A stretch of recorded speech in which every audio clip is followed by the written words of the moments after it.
unterwegs zu den Mäusen?» fragt der Charlie das Hasenkind. Bist du eigentlich auch schon mal dem Samichlaus begegnet?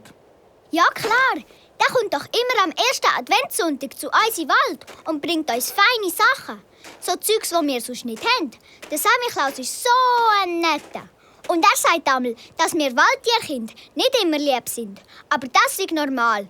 Hauptsache, wenn wir nach dem Streiten wieder Frieden machen. Und weisst, wenn wir dem Samichlaus ein Versli aufsagen, dann ist alles wieder gut. Ja, hast denn du ihm schon mal ein Versli aufgesagt? Ja, sicher schon. Samichlaus, du lieber Mann. Schön bist du heute wieder da. Bitte bist nicht böse mit mir. Weisst, ich habe ein bisschen Angst vor dir. Gefolgt habe ich schon nicht immer. Doch es gibt Sachen, die sind schlimmer. Gell, das tun wir jetzt vergessen. Und lieber zusammen Rüebli essen. Der Charlie lacht und hat jetzt auch gerade Lust auf ein saftiges Rüebli. Sie gehen weiter durch den Schnee und das kleine Häschen hoppelt immer ein bisschen voraus.